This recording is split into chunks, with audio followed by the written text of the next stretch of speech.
All right. Well, I still see a lot of people joining us, but we will go ahead and get started. I want to be respectful of everyone's time. Welcome, everyone. My name is Beth Ratzlaff, and I am a training administrator for the King County Superior Court Clerk's Office.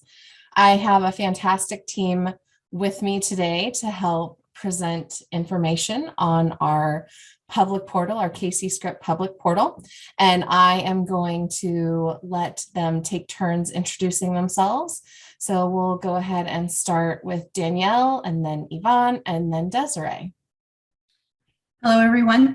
Thanks for joining us. I'm one of the division directors at the clerk's office here, and it's really nice to meet you. Thanks for joining us.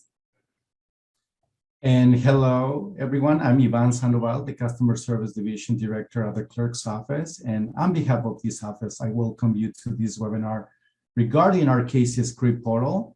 And very quickly, the KC Script portal went live at the end of March of this year. This portal is a combination of what it used to be our electronic records request system and our ECR online system. In this updated portal, you can view and request King County Superior Court records and search for publicly available information. From the date the KC Script portal went live, we have received so much feedback from our customers, mostly from law firms who frequently use this portal. Therefore, our office decided to hold this webinar in hopes that we can answer many of your questions and provide an overview of the services provided through the portal. So thank you again for joining us today. Hello, everyone. My name is Desiree Rogers. I am a training coordinator for the Superior Court Clerk's Office. So I've worked closely with Beth in the development of these materials, and I will be helping with your questions and answers today. Awesome. Thanks. And I'm going to let Desiree lay the ground rules for our session today. So here we go. Go ahead, Desiree.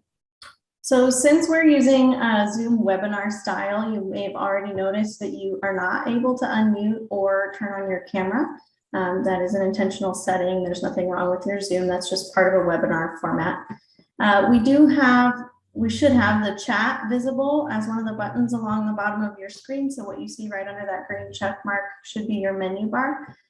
Please feel free to use the chat to greet each other, to make comments, or to make jokes. That's fine. But please do not put your questions in the chat. And the reason I ask you not to put your questions in the chat is that we have the Q&A feature enabled. That Q&A feature does a lot better at actually tracking your questions, and it'll show which ones we've answered and not answered. And then you'll be able to see all of the responses in that Q&A. So find that menu bar that's screenshotted there, find that Q&A button. Please put all of your questions there. They get very easily lost with how fast the chat moves. So please do not put your questions in the chat, put them in the Q&A. One other thing to check is what you see at the bottom of that slide. There's a screenshot of what the bottom of your chat window looks like. You want to make sure you have everyone selected so that everyone sees what you put in the chat, and it's not just to the hosts and panelists or just to a specific person. So double check that that correct drop-down option is chosen, and then use the Q&A for any questions that you have. Thanks, Desiree. And as we go along, again, feel free to use that Q&A. That's a great place to capture those questions. Our team today will be answering those. And we'll also be pausing at the end of each section just to go over any remaining questions that may have come up. So with that, what we are going to go ahead and do is jump in and get started. So our KC Script portal can be accessed from our website, the Superior Court Clerk's website, and we will go through that. I just want to make sure before we go in, I've got a poll actually that I would love to hear from all of you, which topic you are most interested in learning today. We will be covering everything that you see listed here on the screen, but I do want to know, what is the most popular topic? I will give you a second to vote. I don't know if you can see on my end, it kind of looks like a horse race. I just see the bars moving around, and it's a lot of fun. And when a majority of you have responded, then we'll go forward.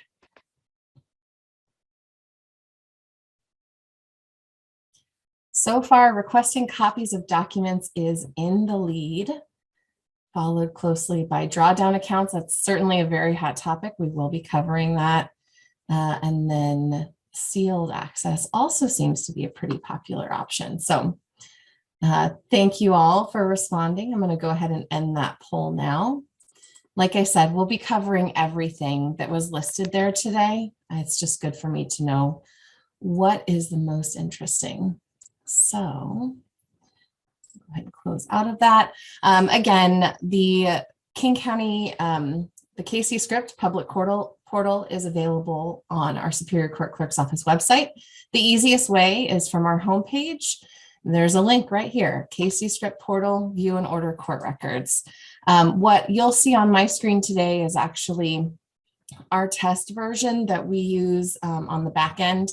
And the reason for that is because I don't want to create more work for our customer service staff as I'm demoing things. So there may be some bits and pieces that look a little different from what you'll see, but you can actually go in and access this portal from right now. If you want to follow along with me, feel free to do that. So let me go ahead and jump back into the environment that I need to be in, which is here.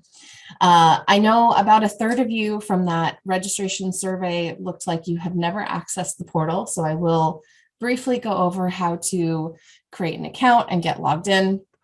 And that's where we're going to start. But here on the main page, I just want to make a couple notes as far as what you can find on the home page.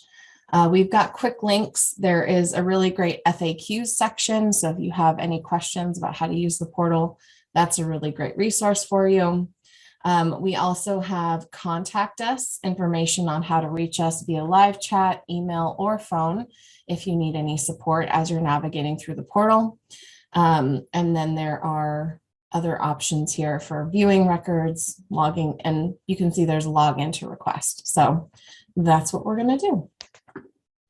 So how to get logged in? Up here in the black menu bar at the top, you will click login. This is what you're going to do if you're creating an account as well. You'll notice there's different tabs across the top. So if you're new and this is your first time in the portal, you'll want to click that create new account button and enter in your information, your email, make sure it's correct. So that's why we have you do it twice. You'll enter your personal information. We'll make sure that you are not a robot. So you get to enter in the CAPTCHA and then click create new account. What's going to happen at that point is you will get an email sent to you to your inbox, and it will have a link with further instructions on getting your account set up. What you're going to do once you click that link is create a password and then get logged in. It's very simple to create an account. You can probably do it while I'm talking, but that's how you'll go about creating a new account. If you, like me, forget passwords often and you don't have your browser save them, you can do a password reset from this as well. So if you've tried logging in, it's not working, you can do a very quick password reset from this screen. Just click the reset password tab, enter your email, again, confirm that you are a human visitor and request new password, and another link will be sent to your email with a temporary login so that you can get logged in, and then it will ask you to change your password as well. I'm going to go ahead and just log in here with my email, my password. You can see it's all been saved. And then we'll go ahead.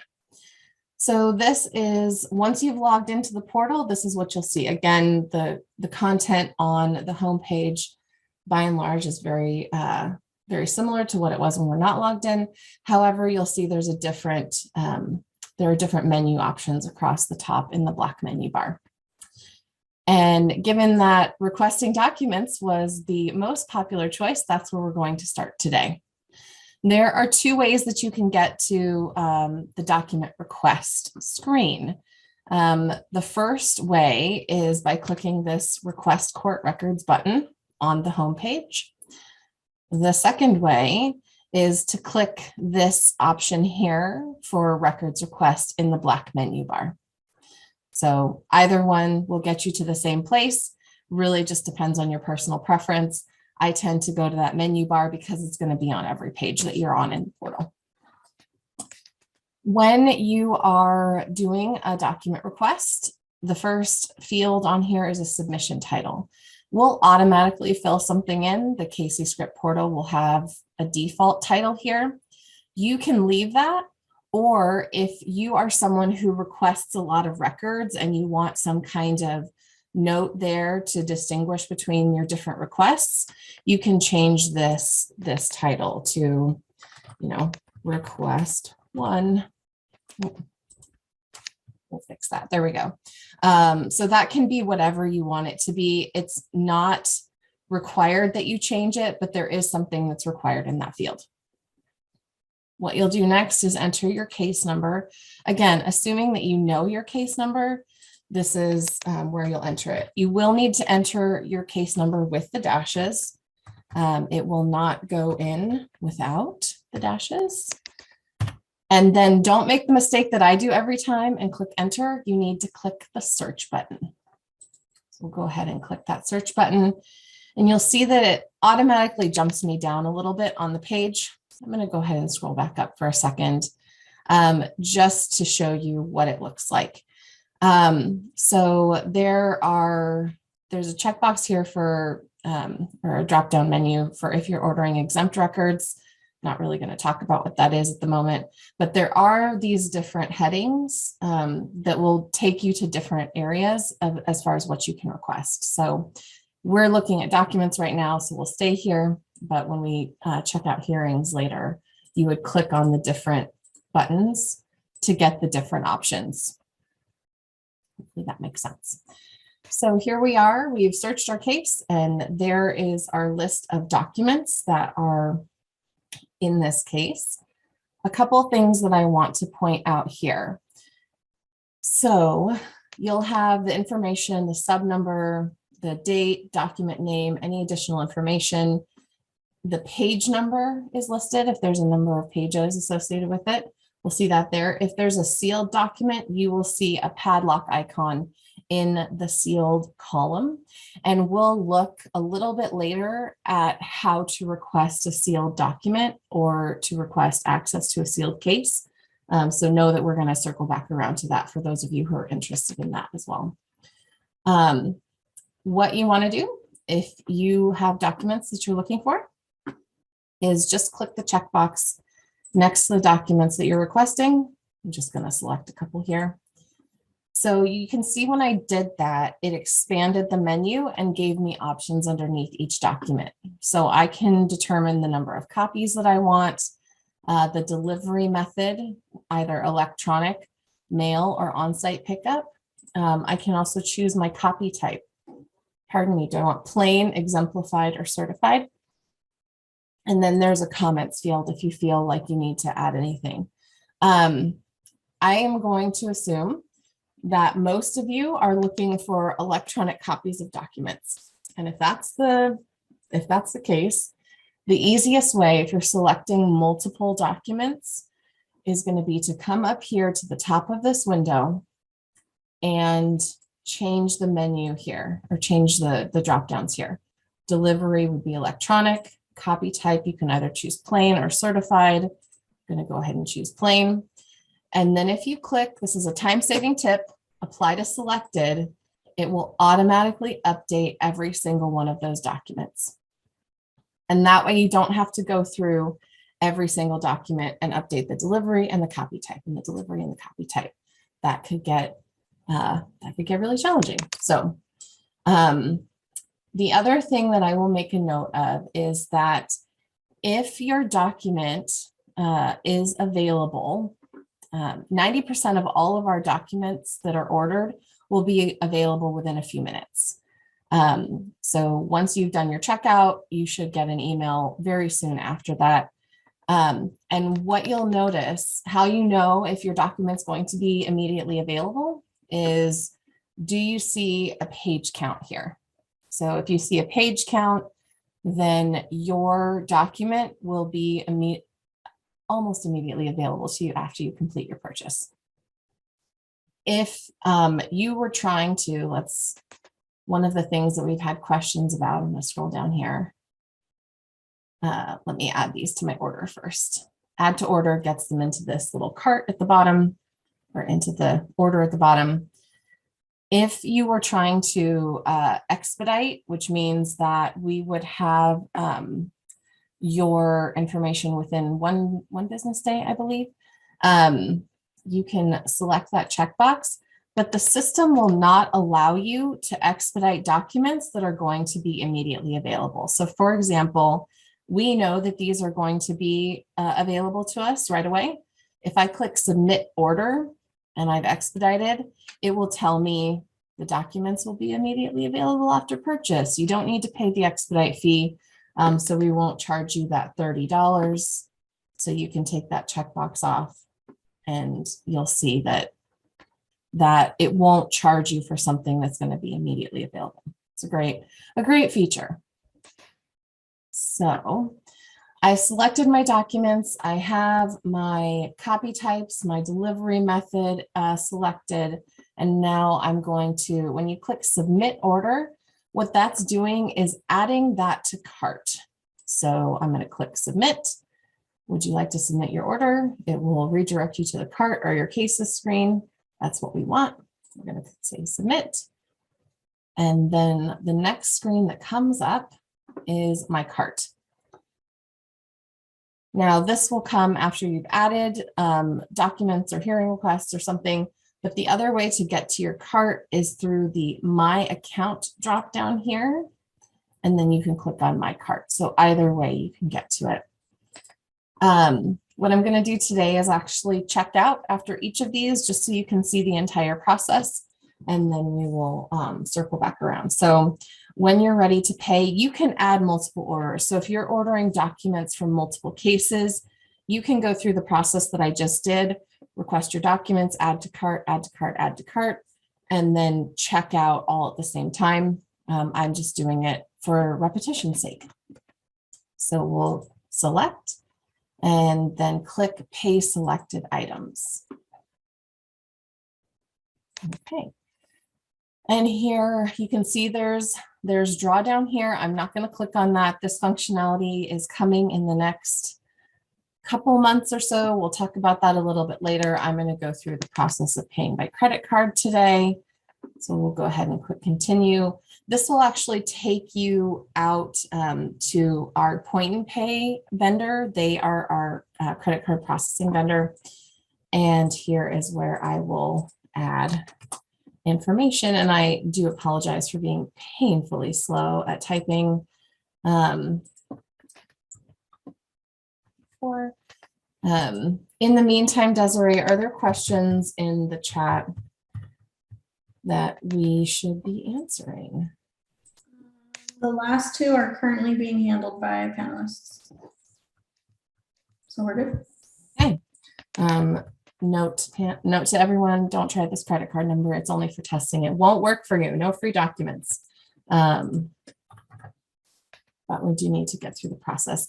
I will say that today, I'm going to go ahead and agree to those terms and then click submit payment. This won't happen to you. It's just because I'm in a test environment. I have to click go, and then you can see that I've got my receipt here that tells me my reference number, what my submission was, and the amount that I paid. I also have to log back in again. So we'll go ahead and do that. And there we go. And that's because it took me to an outside website. And now that I'm coming back,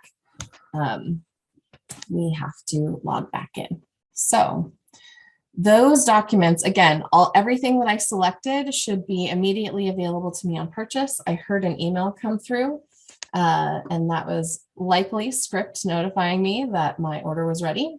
But you can also see I have a little red envelope icon here in my messages.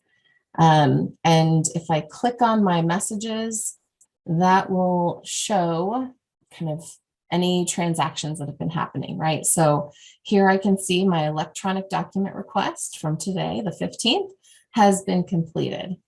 And I got an email that says exactly the same text you see here. So you'll get the messaging both in the portal and in your email. And what it says is you can log into your portal account, which is that's where we're at. and click on my orders or click here. So if you're already in the portal, you can just click on click here to get there. The other way to do this, will take you to this page. You can also go to my account and my orders. That is another easy way to get to where you need to go.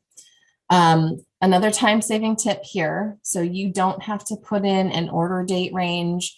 You don't have to put in the PPR number. That's the public portal request number. Every transaction is assigned one of those numbers. You don't have to put that information in here. You can just click search. Now, if you're someone who, again, does a lot of orders, you might find it helpful to narrow things down a little bit more.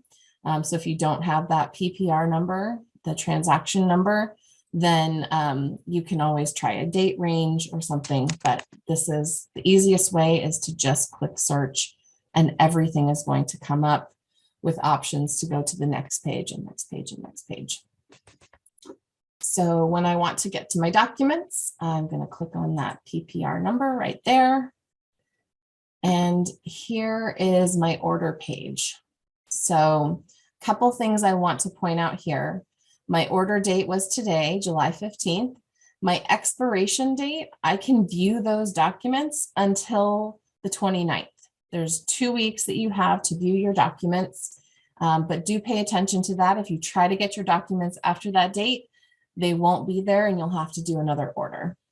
But in order to view these, what you'll want to do is come down. Actually, let me zoom in a little bit. This might help. You'll come down here, your documents, the ones that you've requested are listed. And this icon right here, the view document icon with the magnifying glass, if you click on that, that will bring up your document. And then you can download, you can save, you can print, whatever you're doing with that document. That's how you get to them. And I am going to pause for a second, Desiree, and see if there are any questions or anything that either Yvonne or Danielle or Hannah would like to add.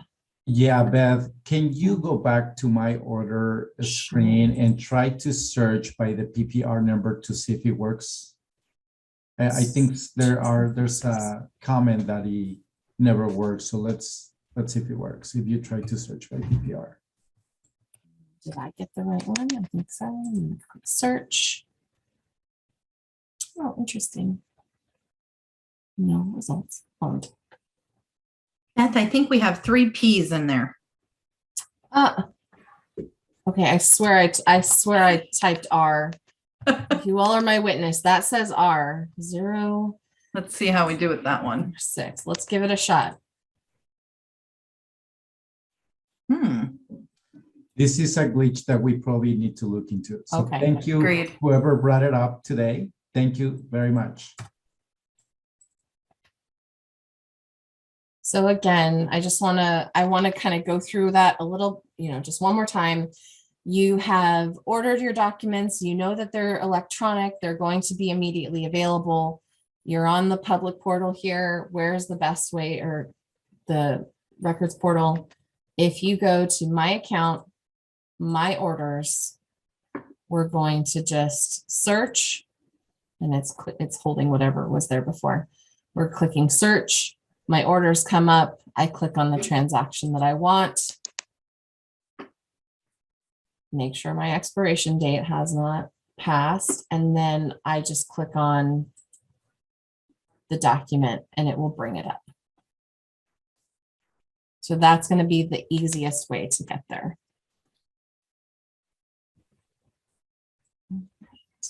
Close that.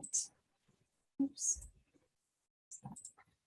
Beth, we did have one person comment that it's a little difficult to split their attention between the Q&A and listening to you. Okay. So I think since we have these Q&A moments built in, I just saw like 4 questions pop up in the Q&A. Maybe we actually just need to pause for a moment. Yeah, sure. No problem. Let some questions roll in and then we can call them out if they need to be done. That Yeah. Let me open the Q&A and just see what we've got going on here. We've had this question about downloading or printing multiple docs at once come up a couple times. I believe the answer is from that My Order screen. I don't think you can like print all the documents in that order at once. Am I right about that? I don't believe so. That is correct. Yeah, that's right. We're working into incorporating something to that effect, but it's right now it's not available.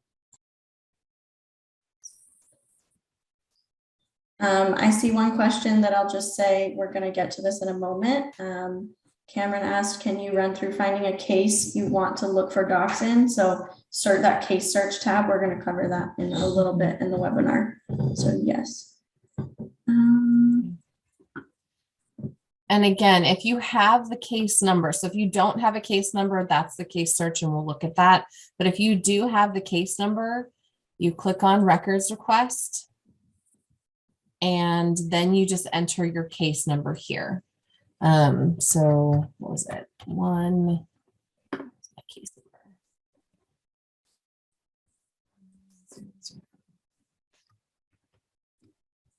So you would just type in 186, type in the number, including the dashes, and click search. Maybe. Oh, 9. There we go. And if it can't find the case number, it will tell you. And that will jump you immediately. It defaults to documents, but it immediately brings you to that page. Beth, would you mind going back to the My Orders and looking at that same PPR you had pulled up that had more documents? We got a comment that it would be nice to be able to see the names of the documents right when you're about to download them. I just wanted to see what it says. So it does say like order for warrant. I can't read the rest, but they're there. Yeah, order for warrant and these are just the ones I selected, but the name, the number of pages is there, the sub number is there as well. And then when you open the document, there it is.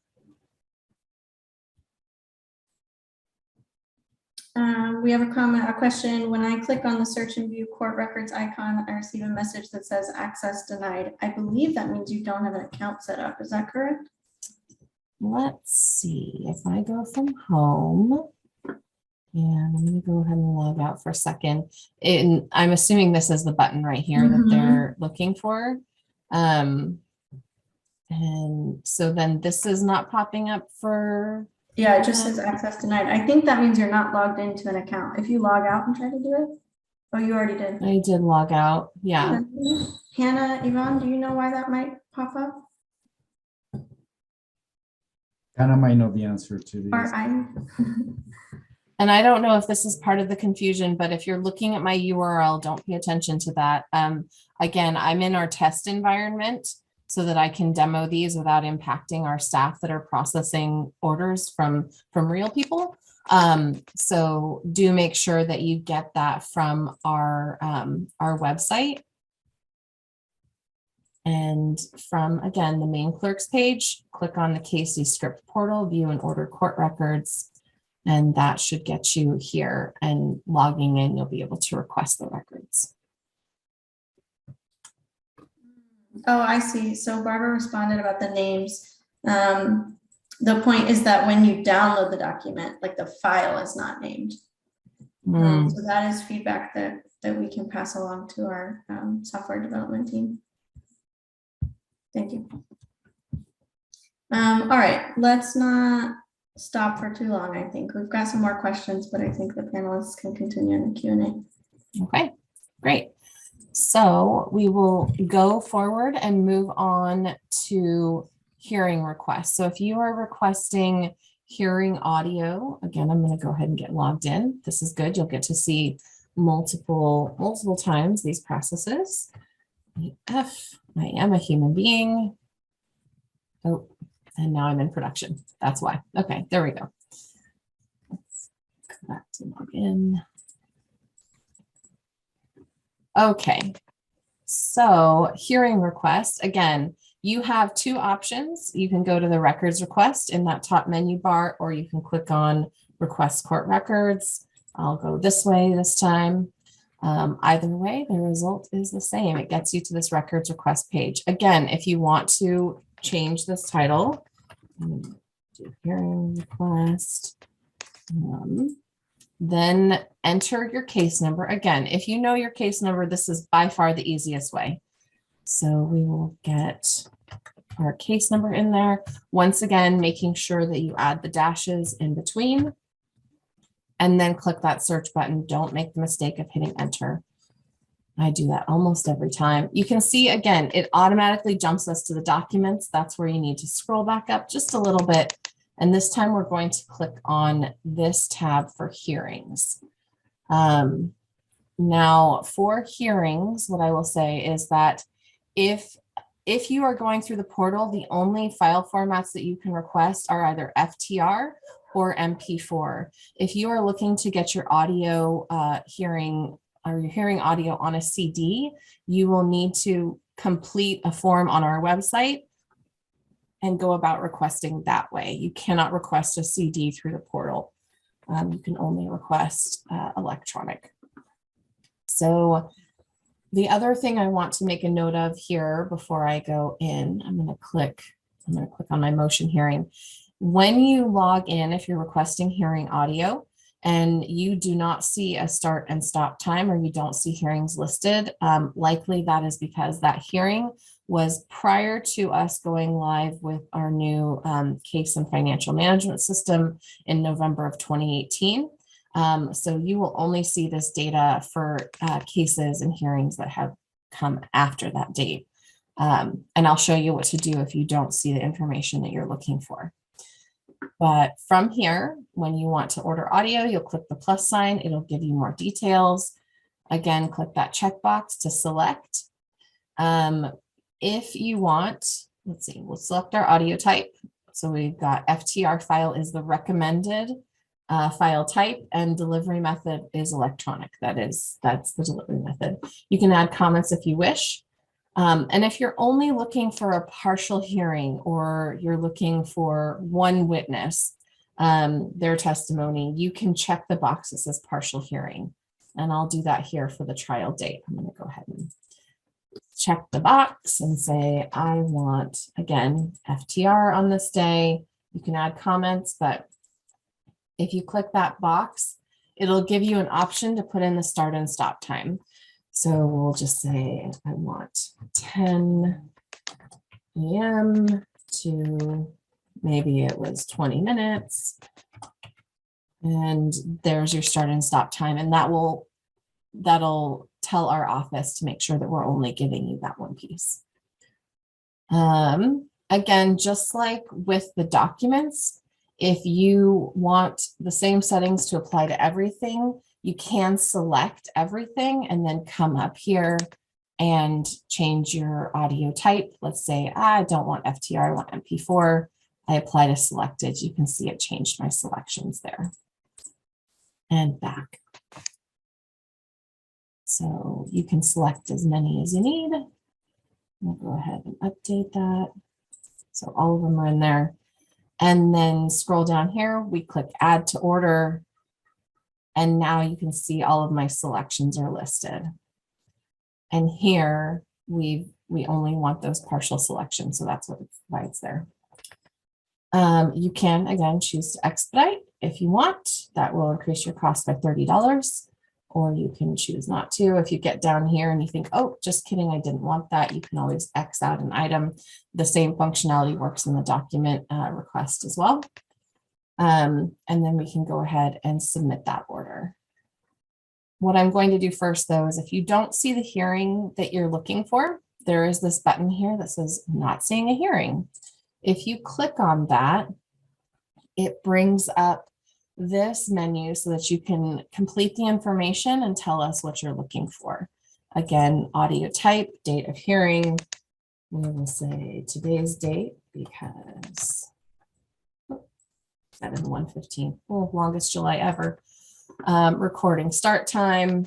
Again, we'll say 10 a.m. Probably a different format there. Recording stop time. 30. And then comments if you felt like you needed to add anything. Comments go here. And then we'll click add to order on that as well. And you can see that that's added in here as a custom hearing request with whatever information. And then there's the comments that you entered that our staff can review. So let's go ahead and add these to cart and check out. I'm going to submit my order. Again, this just pops up saying it's adding it to your cart. We'll go ahead and click submit.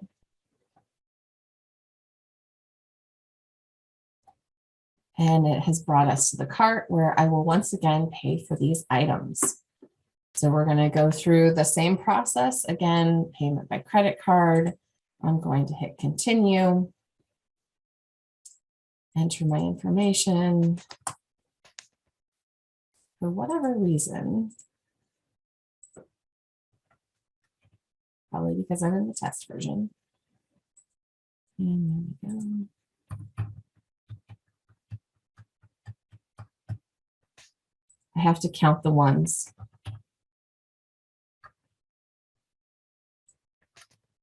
I'll enter that in. I will click continue, review and submit. Again, it's your total. There is a convenience fee for using the electronic payment. I will agree to my terms and then submit. You will not see this once again because I'm in a test version. That's why I'm getting that information there. But there's my receipt. Once again, I went to an external site and now I need to log back in. And here we are. If I go to, now this is being a hearing request, the clerk's office staff actually needs to do some processing. They need to get that audio, get it together, and then send it to you. So this is not going to be an immediate delivery. If you wanted to expedite, you could certainly do that. But when the clerk's office is done processing your request, you will get an email and you will also see that red envelope that we saw earlier here in my messages. And I'm going to go back in here and grab one from yesterday. Let's see. I feel like it was this one here. And I'll do a little search. Completed right there.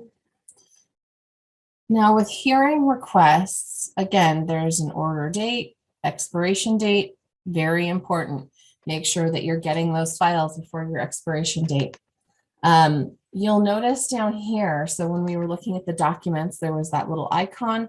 We don't have that here. If you look at the note, it says audio recording sent in a separate email from share file. When we send our hearing, our requested hearings out, we send you a link from share file so that you can get in, get what you needed, and download it. So you'll see that note in there, but you will get notified both via the share file email and the portal email will send to you once that is completed. Did anybody want to add anything to that while we pause and check out some Q&A questions?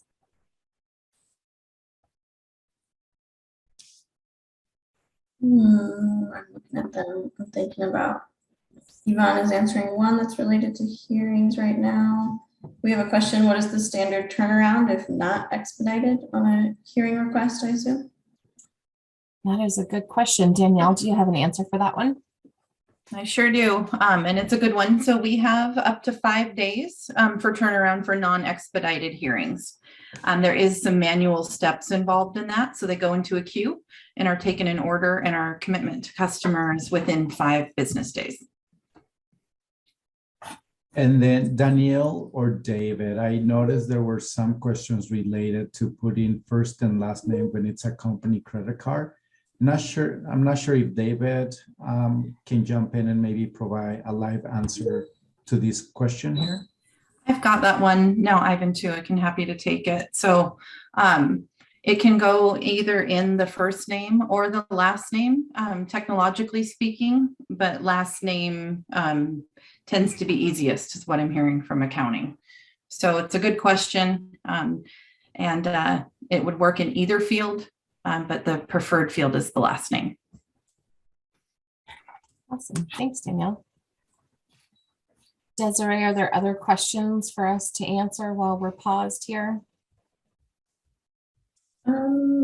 I'm just trying to decide. There's one that is relevant to probate and e-filing that I'm not sure this is the best time to tackle it. And then the others I think are a continued conversation. Okay. And yeah, I think we're good. All right. So let me go back again to the home. And I want to briefly talk about issuance requests. So we're going to go ahead and do a records request. I really like that top menu. That's my favorite way to get there. So if you are asking the clerk's office, stop, go away, to issue a subpoena, a writ, or citation, you will click that records request button or the request records button on the home page. And then before you enter a case number, because it's going to make you do it again, just come down here and click issuance of subpoena, writ, or citation. And here's a notice that says that this has to be submitted separately from other orders. And then you'll click continue to service. So don't load up your, that window with documents and hearings and expect to have it all go in at the same time. You'll want to do this separately. So the forms that you're able to request are listed in that menu. So you can select whichever one you are looking to have issued, but you will enter your delivery method, enter your case number in here, select the form, and then you'll notice that the documents that you'll need to upload are going to change depending on the selection that you make. So when you do this, the accepted file types, like it says here, are PDF or a TIFF file, and the max size is 10 megabytes. I'm not going to kind of continue through that whole process. You just attach your documents, upload them, and then kind of go through the cart situation like we just did. Would you mind, Beth, just dropping that drop down of the types of documents you can issue and just pausing there so they can see it? That's all. I just want to make sure everyone sees the list.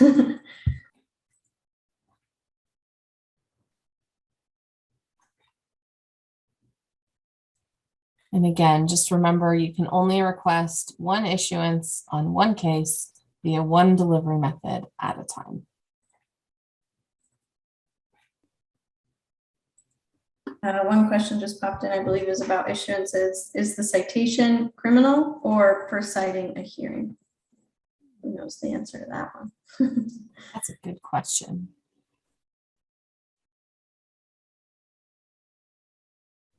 Danielle, Yvonne, David, you know the answer for the citation? I do not know the answer to that one, David. Yeah, I'll respond to the message. I'm just taking a look real quick. Right Okay. Okay, so that one will be answered outside. We'll have that one Okay. to the Q&A. Yep. Okay, great. Thank you. All right. I also want to point out, if for whatever reason you were looking for records and you weren't successful in finding them, you can always come in here and click this button that says can't find what you're looking for. This would be a research request. So if you need the clerk's office to assist you with finding some information, you can do this. It is $30 per hour for us to do that. And you would want to enter as much information as you could. Again, add it to order, submit order to add it to your cart, and then check out as you saw us do before. But again, we really wanted to focus this session on documents and hearings. So that is an option as well. You can submit a research request. Before I go into the case search, I want to briefly show you how you would request access to sealed documents. So again, these are going to be, they will only be granted to you if you are someone who's allowed to have access, but here's how you would request to view them. Get my case number in there. Again, I'm going to click search. So this would be sealed documents. So let's find down here. So as I mentioned earlier, any documents with a seal, you'll see a padlock icon in the sealed column. And if you are looking for access, you'll notice that there's not a box there. I can't check this box to request. So if I scroll back up here, underneath the case caption, there is a request access to sealed documents button. I'm going to go ahead and click on that. And then here is a list of all of the sealed documents, and you can select all, select a few, whichever you're requesting access to. I'm just going to select a few here, and then I'm going to click submit. And you can see right here, there's this big note in all caps because it's so important. Please check your messages after selecting the proceed button. Okay, so we click submit. Now we're going to click proceed. The reason that that's there, the reason this is so important is that in order for you to be granted access, we have to verify who you are and whether you should be having access to that. You can see I've got an immediate notification. There's my little red icon. And here is the message that you will also receive via email. It says, thanks for submitting your request. You've requested this. Here's what you need to do next. So you'll need to get your government issued photo ID, and then you need to come visit us in this Zoom sealed, what's the official title, Danielle? Sealed Zoom room? That sounds great. We call it the virtual sealed office. Okay. Sealed Zoom room has a little bit more of a ring to it. Either one works. All right. So, but you do, so anytime you're requesting access to a sealed case or a sealed document, you're going to have to visit us in the virtual sealed office. You will have to come see us, and we need to make sure that you are someone who should have access to that before we'll let you go ahead and do that. What we've been seeing is that a lot of people are sending a request for access and then not following through by coming into the sealed Zoom room and getting that verified. So please make sure that you do that. And I believe, was it within 2 business days, Danielle, that those will be cleared out if you do not follow through? Yes, we hang on to those for 2 full business days, awaiting the call in the Zoom room before that request is archived. There is a question specifically about that. It reads, the 2-day expiration on the sealed request. Can you talk more about that? Is it 48 hours from the time I make the request? Once the attorney verifies their ID, how long do I have to download? 2 more days?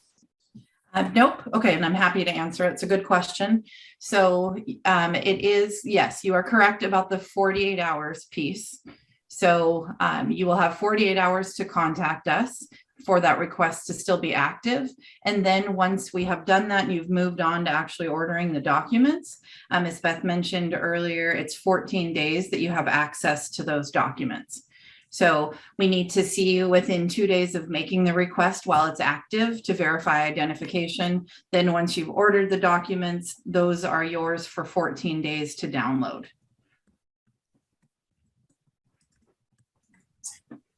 Other questions, Desiree, that have come through the chat?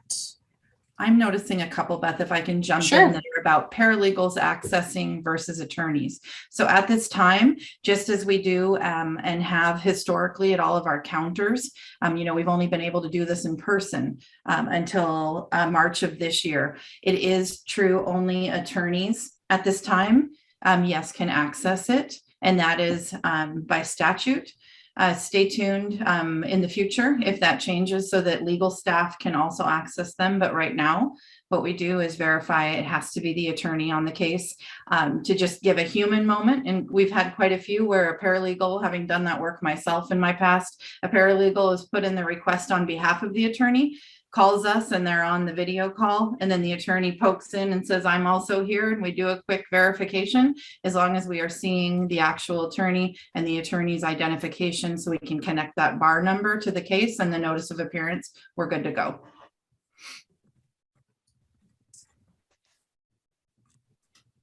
Other questions that have come up. So once you are granted access to sealed documents, then you will be able to, just like you saw before where I was at requesting copies of documents, you'll be able to click the checkbox and request those documents. The process looks the same as what we did earlier. We do have some more questions coming Yeah. in about hearings, so I do want to pause a little longer, but also I see one that's not about the portal, it's about the Zoom. This attendee is not able to see the answered questions in the Q&A, even though they've selected all questions. I'm wondering, I don't know if it's physically possible for you to adjust those settings while you're Let me live. see. We will try. And then let's glance at these other questions that are here while you're doing that. Danielle, You I don't should know. now have access. Yeah, I'm reading through a few to see if there's anything that's worthy of oral answer versus typing. Once the attorney has shown the ID, they will then have access to the sealed documents in that case or have to show ID. Great question. I didn't want to complicate it with more dates, but there is kind of a three-part piece, right? So you have 2 days to call us in the virtual office so we can check your ID. You then will have documents for 14 days, but we do allow sealed access to the case for a set amount of time. So if anybody has any questions on that, the standard is normally 1 year for most requested case types. If they're super sealed or there's some, additional confidentialities, that is a shorter amount of time. But once an attorney to the case has access to it, most standard, they have access where they could come in and order documents and access that case for up to a year.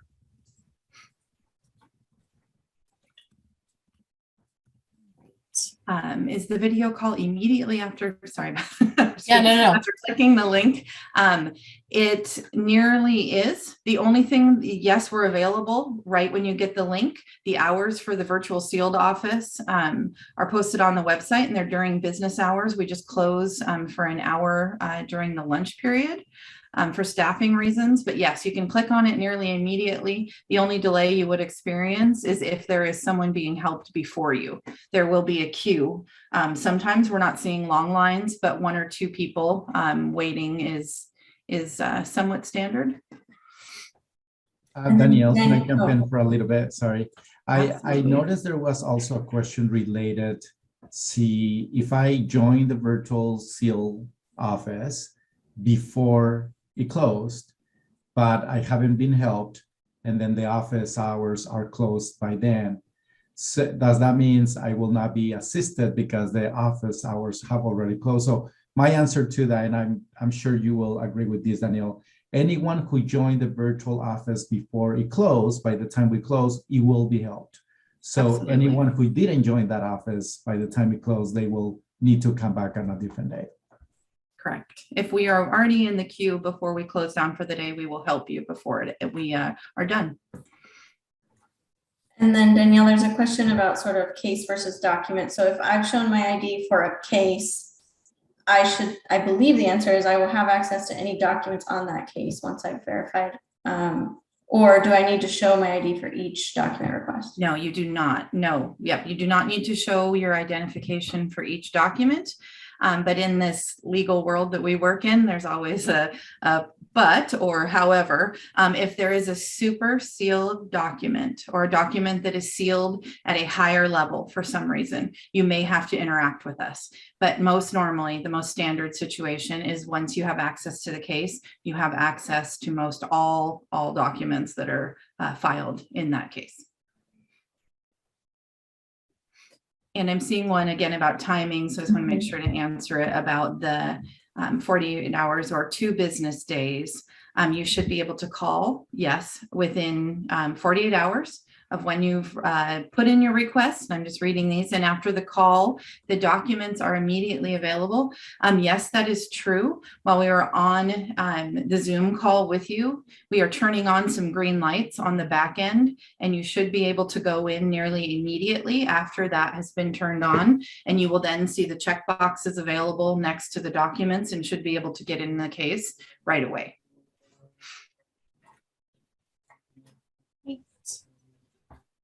Okay, any others that I should pause for? one more if you don't Okay, mind. sure thing. Absolutely. So the attorneys must have their own document portal account to attend the virtual office. Yes, please. We do look for that name matching with confidentiality and the law being so critical in this area. We do look for it to be the attorney's account so that we can do that matching up of name, bar number, notice of appearance on the case. And I think that's it. Okay. So I want to look at the case search tab, and we'll talk here about sealed case access as well. So here from the case search tab, it's just up in that top menu bar. Now this would be if you did not know your case number, you're searching by name, there's a lot of different options. So I'm going to go ahead and look for a case type 1 today. So again, you can use the drop down to select a different case type. If you're narrowing down by filing date, you can put in that criteria, last name, first name, middle name, organization name. You can complete these fields and do a search, and it should pull up your results. Now, let me see here. What I want to do, this is a little, show you what you can see. 6, 8. This is also, I'm missing a number there. This is also a way that you can look for the case information that's associated. So the way we looked before, it's going to take you immediately into that process to request documents, request hearings. But if you're just looking for case information, you can also come through this way. So you can see I've done my search. I clicked the search button, and now here is my case number. So I'm going to go ahead and click on the case number, and it takes me to this page. So the case summary page, you can see the filing date, petition type, the case disposition, if there is one. You can view the charges on that case. There we go. Kind of what the resolution there was. You can view the case participants, who they were represented by. There's a list of the documents. So if you're just looking to see what documents are included, you'll see that it's here, but I can't check any boxes and request from the screen. This is just viewing the document list. Events. So if there were hearings, hearing dates and times, you can view that here. And then the judgments tab, if there were any. I'm going to go back over here to the document list. This is another way that you can also request access to sealed documents. So again, like we did, if you know the case number, you can go to the records request, click that button and request there. This is going to be the same. It's just another way to get to that button. Purchase and view court records is going to take you to that records request page, but with the case already populated. I'm going to go back over here to my case search. And Going back to that is a perfect time to answer this question that just came in. Sure. One problem I frequently have is it doesn't want to allow me to look for a different type of case after searching for an initial case. So if parties have both a type 2 and a type 3, it doesn't want to allow me to switch between them. And I have to shut out my tab and reopen it. Would you demo, like if you wanted to do that, how you would? Yeah, so what you'll want to do is click clear. That's going to be a big option, and then you can change that to case type 3. But it does retain the search results. So you'll just want to make sure that you get in the good habit of clicking that clear button. That should clear that out for you. I'm trying to find, and Desiree, I may have to have you look for it. We created a demo sealed case, and I seem to have misplaced the number in this current document. if you wouldn't mind searching the previous. Training plan. Mhm. Yeah, I can do that. So let's just clear. I'm going to go back to our search. So as I'm looking at this, there's a lot of different records that you can search. There's, the will repository, sealed confidential cases. That's a separate search. Land title registration, judgment search. So all of these will get you different search types, and that drop down will be populated there. So I'm going to go ahead and click sealed confidential, and you can see that this already looks very different than it did before. So when you are requesting access to a sealed case, you'll want to click that button and then come here and enter your case number. And again, it's telling you kind of who eligible parties and what you're going to need. So when we get that case number, which should be very shortly, I can type it in and show you what that process is going to look like to request access to a sealed case.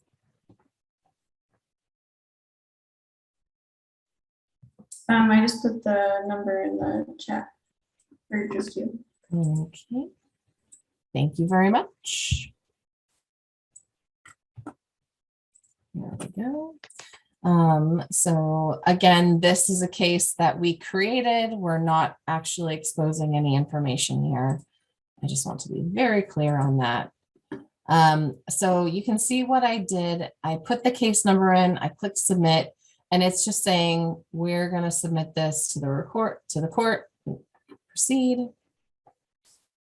And again, go to my messages. Immediately, it is going to direct you to our virtual or sealed virtual office. So do make sure that you're doing that. And then once you have access to it, if you are allowed access to it, then you'll be able to see the information. There is a really great sealed access FAQ that you can read through and get there. So just know that that is that's how you'll request access to sealed cases. I'm going to pause there before we talk about our next topic. If there's anything in the Q&A that we need to address. There are two, they're being typed to be answered. They're popping in. Hold on. I have tried using the clear button. Oh, this is back to that case search question. I've tried using the clear button. It doesn't work when I've tried it. I've tried going home as well. Okay. That if you would like to reach out, I think that sounds like something that we would want to look into and see if that's a bug that we need to fix. So please feel free to reach out to the office and we can record that and hopefully get some resolution there. Thank you. And Amy, who's one of our tech wonders, is also typing an answer to that question. So I think we're okay to move forward. Great. Okay, so the last piece that we want to talk about is different options for paying. So I'm going to click back into my slideshow here. I know a lot of you are particularly interested in drawdown accounts. So we have currently there's two options. We've got agency vouchers. This is it's something that is typically only offered to some of our partner agencies, where it would be you'd be billed for the portal requests. It's paid monthly, and we are. I know everyone's eagerly anticipating drawdown accounts coming in. We're all very excited for that functionality. In the meantime, as we wait for our drawdown functionality to come online, agency vouchers could be a temporary option for high volume users until drawdown functionality goes live. You can see here on the screen, I've got David Smith. He's our Financial Services Division Manager. His email is here on the screen, and you can reach out to him if you would like to talk a little bit more about vouchers and drawdown accounts. So drawdown account functionality, you'll be able to prepay into an account that can be used anytime you're requesting documents. It's nice because it saves you that convenience fee that you would pay when you're doing credit card accounts. It is, like I said, not available yet, but it soon will be available within a few months to everyone. We know that it's challenging for you not to have this functionality right now, but we're really excited to be able to offer it very, very soon. David, did you have anything that you wanted to add to that? Yeah, no, I thank everybody for their patience on this, getting the drawdown in there. Please reach out if you're finding that you're using KC Script portal on multiple times a day. You know, our goal is not to charge you a convenience fee for every transaction. And so that's why we've set up a voucher process. So that way we can, you can help you avoid those fees. The drawdown functionality, I think as we're testing it now, will be kind of a lot more feature rich than what you had before, where you had to have one account, only that account was funded. Now you can have one person set up the drawdown account and other people can access it. So a lot of firms may appreciate that, with individual users having their own accounts, but still being able to tap into those drawdown funds. And that's obviously going to be beneficial for those of you that are using any kind of sealed access, seeing that only that sealed access account can have access to those sealed documents. So please reach out with any kind of questions you have, or if you just want to kind of get set up with a voucher. David, there are two questions that just came into the Q&A that I think would be relatively quick if you want to call them out live or take them in the Q&A. So, okay, so the way an agency voucher works, I'm not quite sure on the ECR side of things, kind of the specific connection there, but essentially what we will do is we will attach a voucher to an account, and then everything that you purchase with that account through the portal will automatically be paid by that voucher. More or less, that's just tracking all of those orders for us, and then we can assemble an invoice for you at the end of the month. There is no convenience fee for the orders that you're doing on that. It's just what you're ordering are the only fees that you will see show up on the invoice. So it really does remove that convenience fee aspect of ordering documents or records. And then, yes, there'll be a clerk's alert and kind of a blast email when drawdown is available. Believe me, I'm waiting to get that out as soon as I can for everybody else.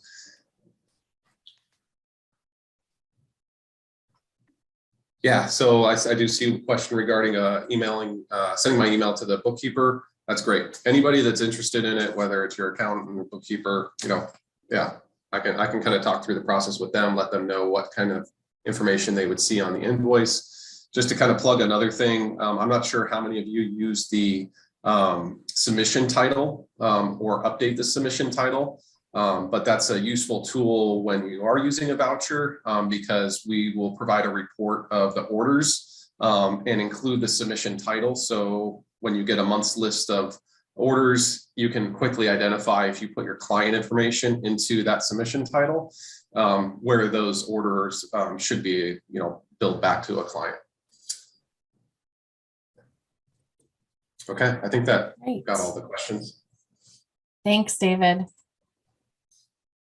You want to flash that submission title really quickly, since he brought that up, just to remind people? Yes. So again, when you go into the records request, this right here is what David was just talking about, the submission title. You can title it anything. If you have internal controls, then you can name that per your internal kind of requirements.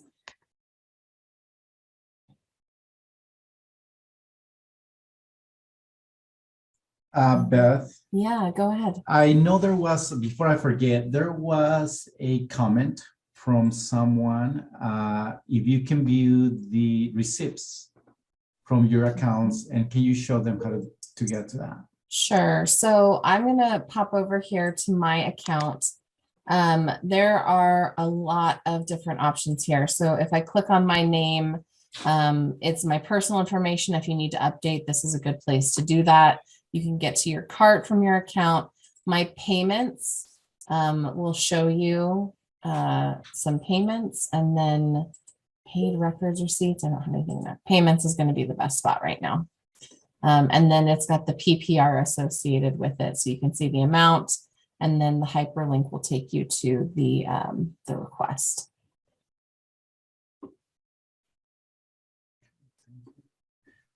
And I know we're heading towards the end of this webinar. However, I want to take a few moments to explain, because the customer service team at the clerk's office have received information from many of our customers where they feel that what used to be available in ECR Online, where you purchase documents and then are able to view them, that's no longer the case with this new KC Script portal. However, I want to reaffirm that everything that was viewable in the previous ECR Online immediately after payment was submitted, it's still viewable through this portal. And many people are not really knowledgeable enough about the portal to know that. However, when you submit a request and you requested it to be viewed to you, electronically viewable to you, after payment is submitted, you can just quickly go back to my orders and then search for the last order that you submitted, and then are able to most likely view all the documents. One of the pros about this new KC Script portal is that we have increased, in fact, the percentage of documents that can be viewable almost immediately after purchase. Currently, more than 90, I will say maybe roughly maybe more than 92, 93% of all the orders that are submitted by customers are viewable immediately after payment. And I want to make sure that's the case. What is not viewable to you immediately after payment, of course, are those documents that you want us to mail to you, and we have to print them, prepare them, and then send them out. An exemplified copy, it's also not viewable online. We have to manually put different seals into the document. And other things that are not immediately available to you are those cases that exist in microfilm or microfiche, and we have to go back, pull it from the microfilm, and then go through that process. But most likely, everything else should almost be available to you after payment. And I know there were several questions related to the seal process. So there's two ways, as previously described by my colleague, Danielle Anderson, who is the division director for the records management of our office. If you're a customer and seeking documents that are sealed, you can do all of that through our electronically. You can just select them. You will send the request to the clerk's office. You will immediately receive an email saying, now you need to proceed in visiting the clerk's office within the next 2 days, virtually or in person. If you do it virtually, you join us via Zoom. We verify your identification and make sure that you do have the authority to access those sealed documents. After verification it's completed, we, the clerk's office, will provide you access to select the documents that you wanted access to, and then now you can proceed in completing the payment process for you to actually view those documents. I know it sounds a little cumbersome, but it's actually one of the greatest enhancements we have in this new portal by allowing that virtual access to sealed/confidential cases to those people that have authority to do so. It never existed. So it's actually one of the only clerk's offices, or maybe the only one in the state, that it's providing that service. And we want people to utilize it. We want them to make sure they're knowledgeable that that's a service we are providing. Any questions? I learned two things today that many of us, we all agree that we need to make the KC Script portal better for our customers. And I completely agree with that. We are intensively working on ways how we can make it even better and user-friendly for all of you. We're taking all of your feedback today to make sure we developed more user-friendly systems for everyone to use. If you have questions related to a specific order that you submitted, feel free to contact us. Can you show the contact information there, Beth? And then email us, contact us by live chat, or call our office, and then we will be happy to help you in finding what the problem is, or if we need to troubleshoot anything. But I think it's very important for us to hear from each one of you, and hopefully through this webinar, we were able to provide some of the answers to the questions that you had. Yeah. And Yvonne, I realized as you were talking that I missed a piece that I wanted to cover. So, and that is, if you are requesting something and it is not electronically available, what does that process look like? So I'm going to pop back in here to records request. Again, you can update that submission title. In this case, I'm going to grab a very old case number that we do not have electronically. So I'm going to go ahead and click search once my case number is in there, and you'll see that this looks very different. So I can still check boxes, but there's no page number listed. That's how you know that this is not going to be immediately available. So I will go ahead and check a few boxes here. And then I will click add to order. There's a button at the top or the bottom. Because what we need to do, the clerk's office will go in, as Yvonne mentioned, and do what's called a page count. So we'll actually find the document, we will scan the document, we will get it in an electronic format, tell you how many pages it is, because the system, our Casey Script portal, doesn't know how much to charge you for your document copies until that information is in there. So here we've got, you can see that the cost is $0 currently because we don't have that information.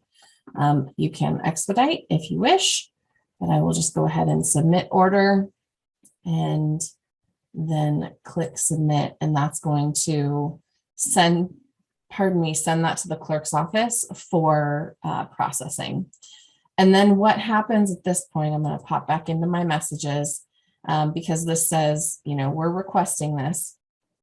We're taking a look at things.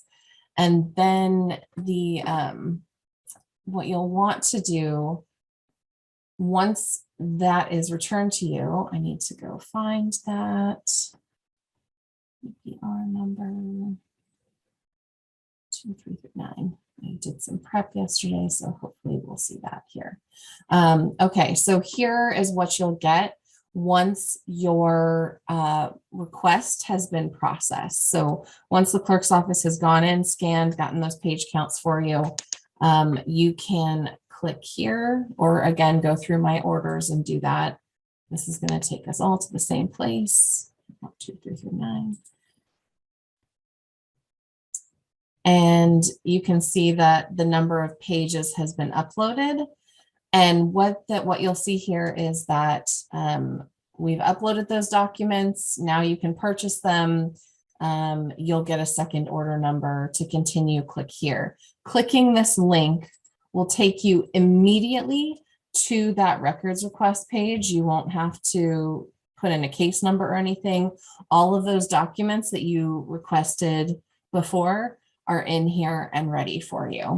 So we can, if you click select page, it selects everything on a page.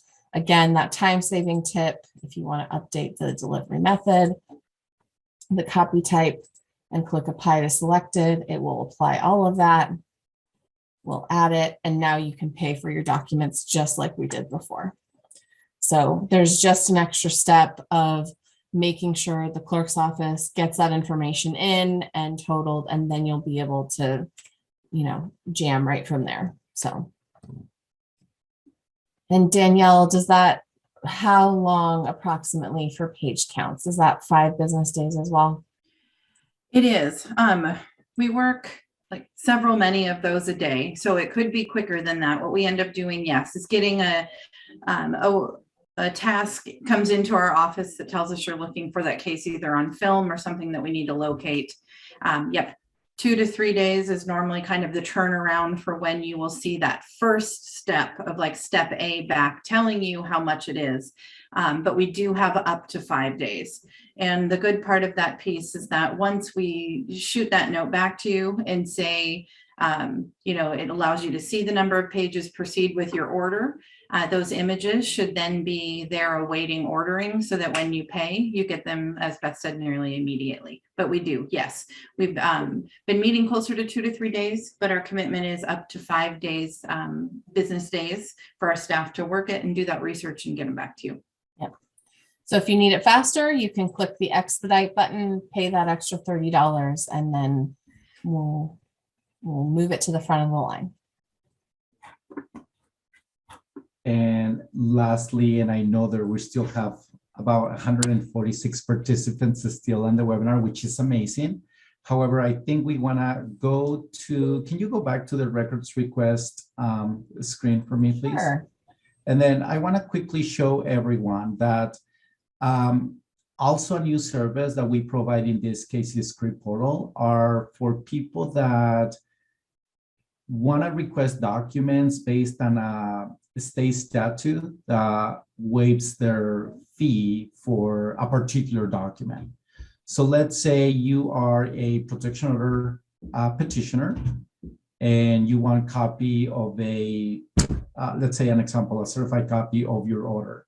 So what you can do is enter the case number there. Can you just populate any case number for me, please, there, Beth? Mm-hmm. You can click search, it's gonna populate the case number. And if you go back up to the screen, there's a question that says, orders for exempt records must be submitted separately from all orders.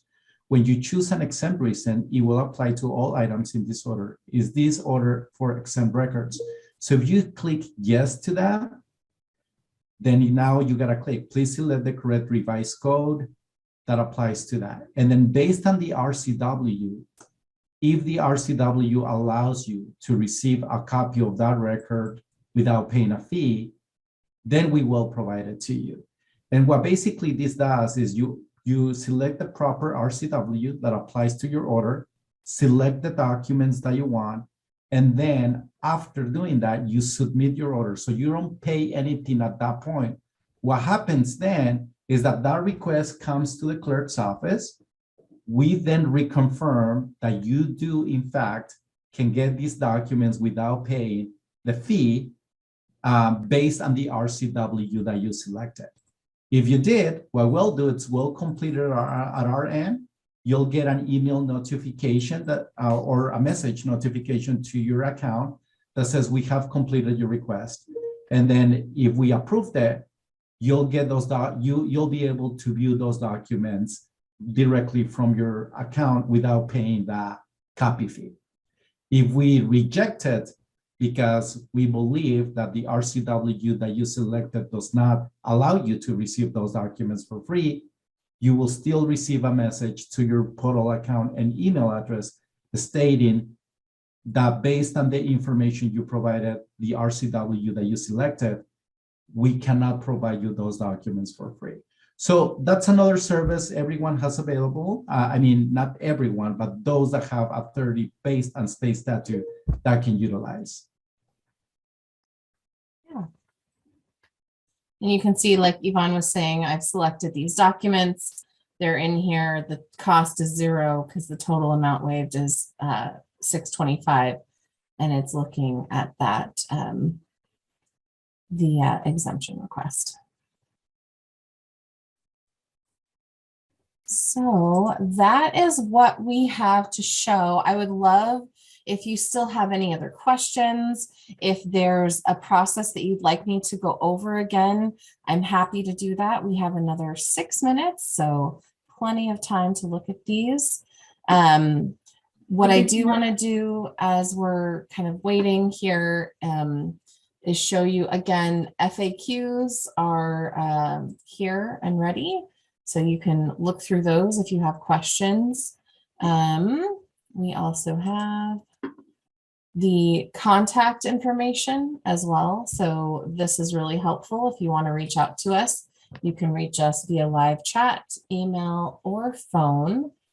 We also have training materials that are available, and let me get back to our clerk's office website. There we go.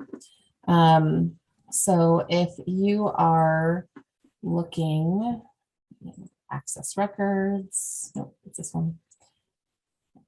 You're right, except for I that am, one. yeah. Started second guessing myself. So if you go to the how to access court records page, there are instruction guides in English as well as 7 other languages.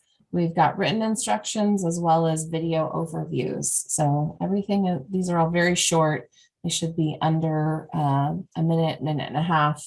So if there's anything that you want to look at, we are happy. We've provided that for you. Beth, we also got the question, where is the recording of this webinar going to be posted? Is it just going out in the clerk's alert, or are we going to put it somewhere else as well? What I will do is typically we've posted our recordings to our clerk's account on YouTube. I will send a message to anyone who is registered for this training with a link to that, the recording. There was another, oh, there's a fun one. Someone was asking, even with page counts, even if it's an old case and the documents aren't scanned in yet, how far back do the dockets go? What is our oldest case date? I think that's kind of fun. I don't know. Yeah, Danielle would know. Sure. I'm happy to answer that if that's somebody just out of curiosity. So we have court records, tons of them dating back to the mid to late 1800s. But to be specific to the portal, just so that I hit kind of both sides of the question, you can order cases back through 1979 via the portal right now. The system we have currently is created for what is 99% of our records that are requested, which are within that time period. But you can always interact with us through that, not finding what you're looking for, through live chat, put in a research request for older records and just tell us what you're looking for, and we can work with you from there forward. But yeah, we have a lot of historical things. And then I do see, can you please show how to get to those how-to links? Of course. So, Thank you for noticing that. I was about to ask you for that. yes. So I went from our Superior Court Clerk website. If you click over here on the left navigation to access to case records and reports, and then access case data, court documents, and recordings. Down here at the bottom, there's our how-to videos, and you can click on English. Or any of these additional languages that we have available.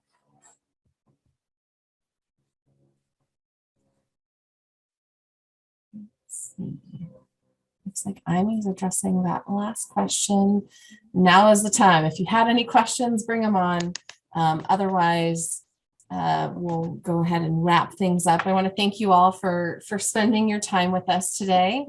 I'm excited to see so many of you on a lovely sunny Friday. If you have any questions, please feel free to reach out to the clerk's office. We are here to support you. And as I mentioned, you will get a link to the copy of this recording in a follow-up email. There's also a survey. We would love to hear from you, what you thought about the webinar. And that will just help us make things better in the future. So once again, thank you all for attending, and we'll be in touch.